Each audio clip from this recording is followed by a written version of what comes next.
Allahu Akbar, Allahu Akbar, Allahu Akbar, Allahu Akbar, Allahu Akbar, Allahu Akbar, Allahu Akbar, Allahu Akbar.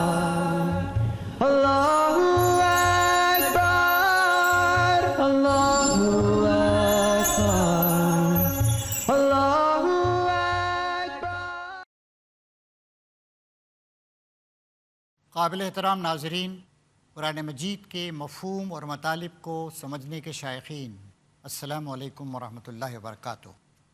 اعوذ باللہ من الشیطان الرجیم، میں پناہ لیتا ہوں اللہ تعالیٰ کی شیطان مردود کے شر سے بچنے کے لیے۔ بسم اللہ الرحمن الرحیم، شروع اللہ کے نام سے جو بے انتہا رحم فرمانے والا اور مہربان ہے۔ حاضرین و ناظرین، آج کی اس نشست سے ہم سورہ الحج جو قرآن مجید کی 22ویں صورت ہے اس کا مطالعہ شروع کر رہے ہیں۔ ہمارا یہ مسلسل پروگرام جس سے آپ دلچسپی لے رہے ہیں، اور ہمیں امید ہے کہ اس پروگرام سے بہتر فائدہ اٹھانے کے لیے آپ نے قرآن مجید اس کا ترجمہ بھی اپنے سامنے رکھ لیا ہوگا۔ اس کا مقصد یہ ہے عام فہم انداز میں قرآن مجید کی بنیادی باتوں کو عام لوگوں کے سامنے پیش کیا جائے، تاکہ آپ اور ہم سب مل کر قرآن مجید کی روشنی میں اپنی زندگی کا جائزہ لیں، اس کی اصلاح کریں، سچے اور پکے مسلمان بن جائیں، اور ہمارے آس پاس ماحول میں، سماج میں اور دنیا میں شرک کا، برائیوں کا، نافرمانیوں کا جو اندھیرا پھیلا ہوا ہے اس کو بھی دور کرنے کی جدوجہد کریں۔ سورہ الحج 10 رکوع ہیں اس میں اور 78 آیات۔ اس کا ایک حصہ مکے میں نازل ہوا ہے اور دوسرا حصہ مدینے میں۔ مکے میں بھی بالکل ہی ہجرت کے قریب کا زمانہ رہا ہے، جبکہ مشرکین کی ضد اور ہٹ درمی بڑھتی جا رہی تھی۔ اس میں مشرکین کو مخاطب کر کے بتایا گیا ہے کہ وہ ضد اور ہٹ درمی کو چھوڑ دیں اور سمجھ سے اور عقل سے کام لیں، اور اللہ کا پیغام جو اللہ کے رسول محمد صلی اللہ علیہ وسلم پیش کر رہے ہیں اس پہ غور و فکر کریں اور اس کی مخلصانہ پیروی اختیار کریں۔ دوسرے اس میں جو مذبذب قسم کے مسلمان تھے ان کو خطاب کیا گیا ہے، اور انہیں کہا جا رہا ہے کہ تمہیں مشکلات و مصائب کے طوفان میں توکل علی اللہ، اللہ پر بھروسے کا نمونہ پیش کرنا چاہیے۔ یہ سچی دینداری نہیں ہوئی کہ جب تک حالات آسان تھے تم نے اللہ کا دامن پکڑے رکھا، اور جب مشکلات و مصائب کے جھونکے آنے لگے تو پھر تم نے راہ فرار اختیار کی یا تم کمزور پڑ گئے۔ تیسری بات، مومنین صادقین، سچے مومنوں کو جو اللہ کے رسول کا ساتھ دے رہے تھے، مشکلات کو برداشت کر رہے تھے، خدا پرستی کی راہوں پر مسلسل آگے بڑھتے جا رہے تھے، انہیں یاد دلایا جا رہا، خاص کر مدینے کی جو آیتیں اس میں اس بات آپ کے سامنے آئے گی کہ تم مسلم اور فرما بردار ہو، اور تم ابراہیم علیہ السلام کے جانشین ہو، تمہارا کام شہادت علی الناس ہے، لوگوں کو سامنے یہ گواہی دینا کہ اسلام ہی سچا ہے، اللہ ہی معبود حقیقی ہے، محمد صلی اللہ علیہ وسلم اللہ کے رسول ہیں، اور اسلام کی تعلیمات ہی صحیح ہیں۔ اس لیے تمہیں اس بات کا اہتمام کرنا چاہیے، اقامت صلاۃ، نماز کو قائم کرنا، ایتاء زکوٰۃ، زکوٰۃ کا ادا کرنا، اور فعل الخیرات، بھلائی کے، اچھائی کے، نیکی کے، خلق خدا کی خدمت کے، انسانیت نوازی کے کاموں کو کرنا۔ اور پھر تمہیں اپنی زندگی کو نمونے کی زندگی بنانا ہے، اور اللہ کے کلمے کو بلند کرنے کے لیے جہاد سے کام لینا ہے۔ یہ باتیں ہیں جو مومنین صادقین کو اس میں بتائی گئی ہیں۔ اب ہم سورہ الحج کا قدر تفصیلی مطالعہ کریں گے۔ آغاز ہوتا ہے اعوذ باللہ من الشیطان الرجیم، بسم اللہ الرحمن الرحیم، یا ایھا الناس اتقوا ربکم ان زلزلۃ الساعۃ شیء عظیم۔ لوگو، اپنے رب کے غضب سے بچو، اس سے ڈرو۔ حقیقت یہ ہے کہ قیامت کا زلزلہ بڑی ہولناک چیز ہے۔ اب آئیے ہم قرآن مجید کی 2-3 آیتوں کا ترجمہ پڑھ لیں تاکہ معلوم ہو کہ وہ جو زلزلہ آئے گا اس کی کیفیت کیا ہوگی۔ ایک بات اور بھی پیش نظر رہے، 3 مرحلے ہوں گے۔ ایک تو ایک زبردست دھماکہ، تو لوگ پریشان ہو جائیں گے۔ دوسرے وہ زلزلہ کہ سب کچھ تباہ و برباد ہو جائے گا، ملیا میٹ ہو جائے گا، کوئی چیز باقی نہیں رہے گی، کوئی زندہ نہیں رہے گا۔ تیسرا سر پھونکا جائے گا، سب قیام لرب العالمین، رب العالمین کے سامنے حاضر ہونے کے لیے سب لوگ دوبارہ زندہ ہو کر ایک نئے عالم میں، ایک نئی سرزمین میں، ایک نئے میدان حشر میں کھڑے ہو جائیں گے۔ فرمایا جا رہا ہے، یہ آیت ہے الحاقہ کی آیت، پس جب سور میں ایک پھونک مار دی جائے گی اور زمین اور پہاڑ اٹھا کر ایک ہی چوٹ میں توڑ دیے جائیں گے تو وہ واقعہ عظیم پیش آ جائے گا قیامت کا۔ دوسری آیت سورہ زلزال کی آیت، یہ ہم 30ویں پارے کی صورت ہے، نمازوں میں پڑھتے رہتے ہیں۔ جب زمین پوری کی پوری ہلا ماری جائے گی اور وہ اپنے پیٹ کے بوجھ نکال پھینکے گی اور انسان کہے گا یہ اس کو کیا ہو رہا ہے۔ تیسری آیت، جس روز ہلا مارے گا زلزلے کا ایک جھٹکا اور اس کے بعد دوسرا جھٹکا، اس دن دل کانپ رہے ہوں گے اور نگاہیں خوفزدہ ہوں گی۔ چوتھی آیت، وَأَنَّ اللَّهَ يَبْعَثُ مَن فِي الْقُبُورِ، اور اللہ ضرور ان لوگوں کو اٹھائے گا جو خبروں میں جا چکے ہیں۔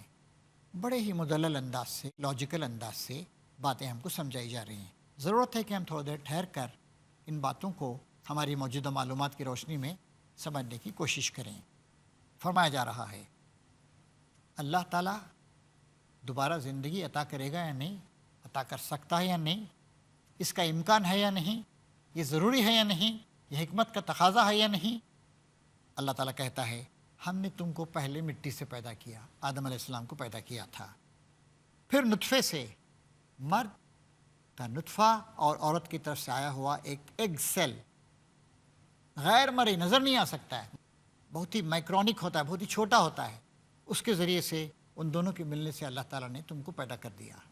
محترم حاضرین، ابھی اس گفتگو میں مزید وقت لگے گا، ایک بریک کا وقت آ گیا ہے۔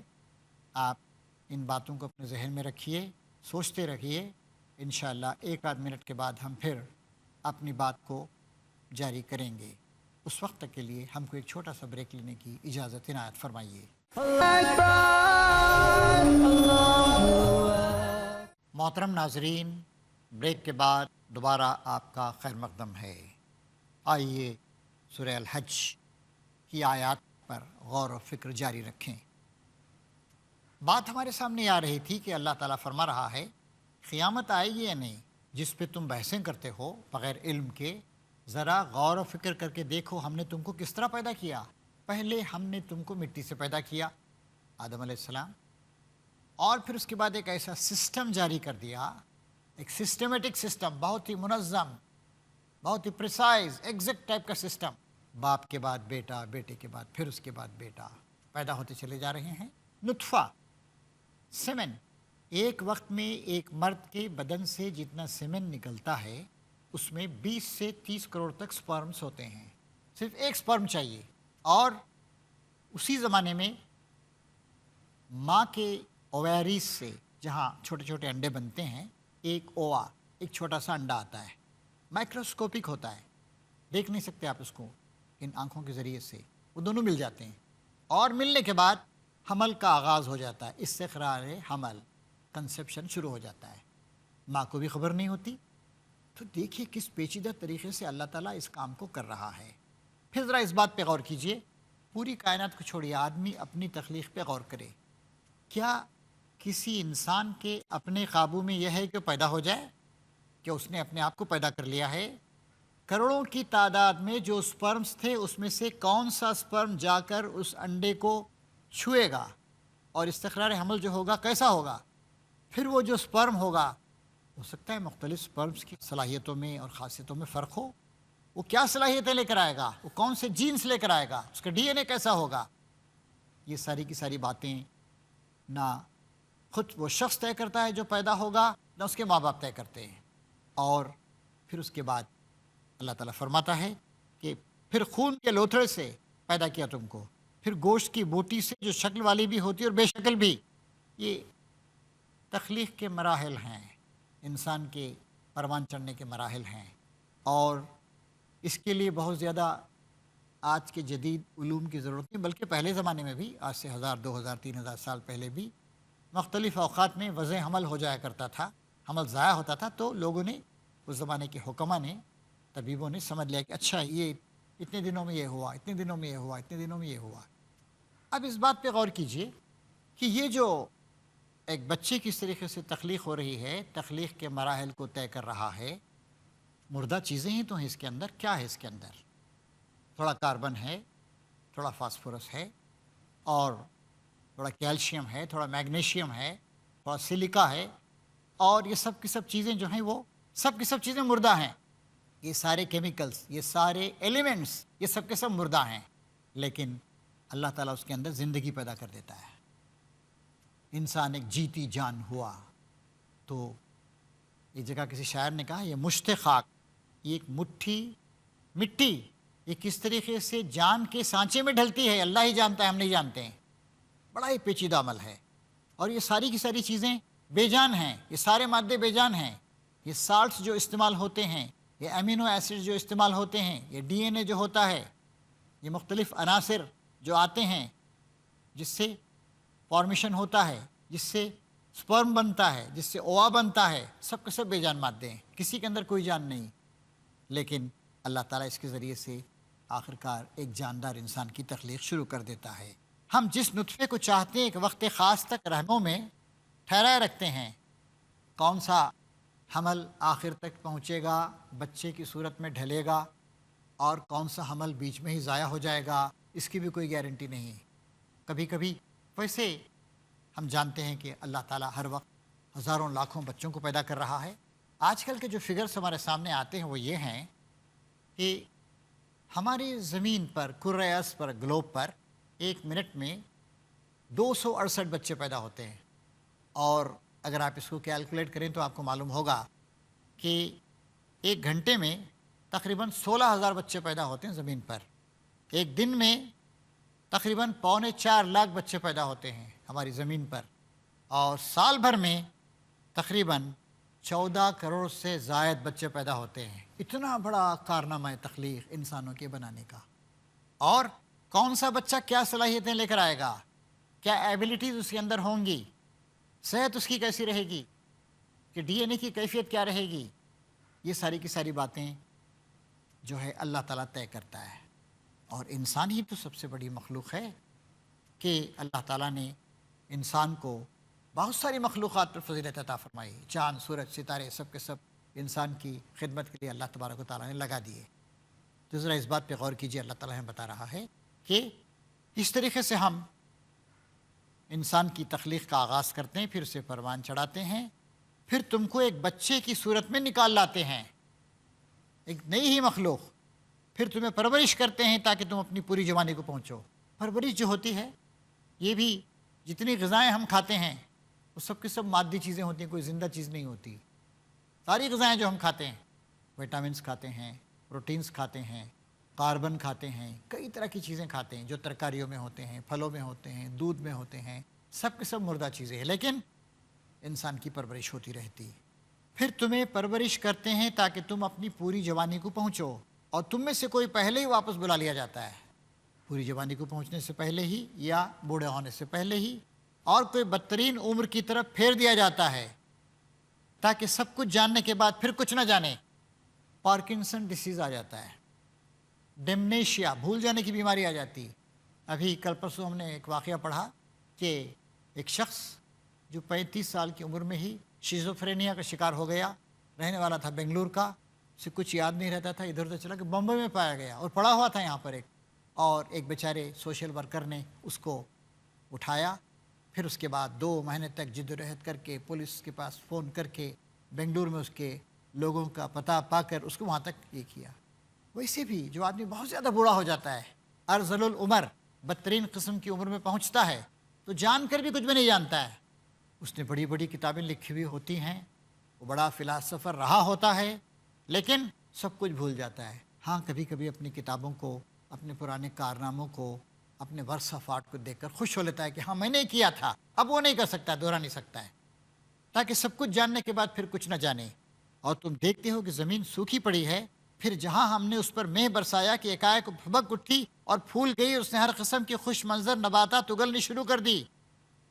یہ بھی تم دیکھتے ہو، انسان کی تخلیق، انسان کا ایوولوشن، انسان کا پروان چڑھنا، انسان کا صلاحیتیں حاصل کرنا، پھر بچپن کی طرف اور بدترین عمر کی طرف پھر جانا۔ پھر زمین پہ بھی ہوتا ہے نباتات، بیج کے اندر کیا ہوتا ہے؟ مردہ سا ہوتا ہے بیج، لیکن ایک پورے کے پورے درخت کا ڈی این اے گویا اس کے اندر چھپا ہوا ہے، پوری کی پوری پلاننگ ایک درخت کی چھپی ہوئی۔ یہ سب کچھ اس وجہ سے کہ اللہ ہی حق ہے۔ اب یہ ساری کی ساری باتیں یہ بات ثابت کرتی ہیں کہ اللہ تعالیٰ حق ہے، حق کے مطابق سارے کا سارا کام کر رہا ہے۔ وَأَنَّهُ يُحْيِي الْمَوْتَى، اور وہ مردوں کو زندہ کرتا ہے۔ سپرم سے اور ایک اووا سے انسان کو پیدا کر دینا، یہ گویا، اور ساری مردہ چیزوں کا استعمال کرنا، مردہ کیمیکلز کا، مردہ ایلیمنٹس کا، اور ایک جیتی جاگتی شخصیت کو پروان چڑھانا جو بول سکتا ہے، سمجھ سکتا ہے، یاد رکھ سکتا ہے، نتیجہ نکال سکتا ہے، ریٹریو کر سکتا ہے، ایجاد کر سکتا ہے۔ یہ اس بات کی علامت ہے کہ اللہ تعالیٰ مردوں کو زندہ کرتا ہے، اور وہ ہر چیز پر قادر، ہر چیز پر قادر۔ مثلا دیکھیے، 125 سال پہلے انسان سمجھتا تھا کہ ہم اڑ نہیں سکتے ہیں، صرف زمین پہ سواریاں چلا سکتے ہیں، اب ہم اڑ رہے ہیں۔ انسان سمجھتا تھا کہ ہم زمین کی قوت کشش، گریوٹی سے باہر نہیں جا سکتے ہیں، اب گریوٹی کو توڑ کے باہر جا رہا ہے۔ تو یہ تو انسان کا امکان ہے، اللہ تعالیٰ کے امکان میں کیسی کیسی چیزیں ہیں، وہ کیا کچھ کر سکتا ہے، سب کچھ اللہ کے لیے ممکن۔ اور یہ اس بات کی دلیل ہے کہ قیامت کی گھڑی آ کر رہے گی، جب اللہ تعالیٰ نے انسان کو کچھ صلاحیتیں دی ہیں، رسپانسبلٹی دی ہے، آزادی دی ہے، تو اکاؤنٹیبلٹی بھی ہوگی۔ جو صلاحیتیں دی تھیں اس کا صحیح استعمال کیا یا نہیں، خدا کو پہچانا یا نہیں، اچھے کام کیے یا نہیں۔ اور یہ بھی ایک فطری بات ہے، انسان کی فطرت میں ہے کہ اگر کسی نے رسپانسبلٹی کو صحیح طریقے سے ادا کیا تو اس کو انعام ملنا چاہیے، اور کسی نے ڈیریلیکشن آف ڈیوٹی کیا، ڈیوٹی صحیح ادا نہیں کی، سزا بھی اسے ملنی چاہیے۔ یہ اس بات کی علامت ہے کہ قیامت کی گھڑی ضرور آ کر رہے گی۔ اتنا بڑا انتظام اللہ تعالیٰ نے کیا، اور تم کو یوں ہی چھوڑ دے؟ جس کو آپ ذمہ داری دیتے ہیں اس سے آپ پوچھتے ہیں، اکاؤنٹیبلٹی ہوتی ہے کہ ذمہ داری کا ادا کیا یا نہیں، ادا کیا تو انعام دیتے ہیں، نہیں ادا کیا، گڑبڑ کی، کوتاہی برتی تو سزا دیتے ہیں۔ تو یہ دنیا کا ایک کارخانہ، دنیا کا نظام، اخلاقی اصول، یہ بات ہمیں بتاتے ہیں کہ ہاں قیامت آئے گی جب ہر شخص کو اس کے کیے کے مطابق بدلہ دیا جائے گا۔ اس میں کسی شک کی گنجائش نہیں، اللہ ضرور ان لوگوں کو اٹھائے گا جو خبروں میں جا چکے ہیں۔ تو اس طریقے سے ہم دیکھتے ہیں کہ سورہ الحج کے شروع میں ہی اللہ تعالیٰ نے خود انسان کی اپنی پیدائش اور اس کی زندگی اور دیگر پیڑ پودوں، ہزاروں لاکھوں قسم کی نباتات وغیرہ کی پیدائش سے دلیل دی ہے کہ قیامت کو ضرور آنا ہے، اللہ تعالیٰ ہے، اس نے تمہیں پیدا کیا ہے، اور اس کے پاس تم جاؤ گے اور تمہیں تمہارے کیے کا بدلہ دیا جائے گا۔ حاضرین، آج یہیں پر ہم اپنی بات ختم کرتے ہیں۔ انشاءاللہ سورہ الحج کی اگلی آیات کا مطالعہ اگلے ایپیسوڈز میں کیا جائے گا۔ وآخر دعوانا ان الحمدللہ رب العالمین۔ Allahu Akbar, Allahu Akbar.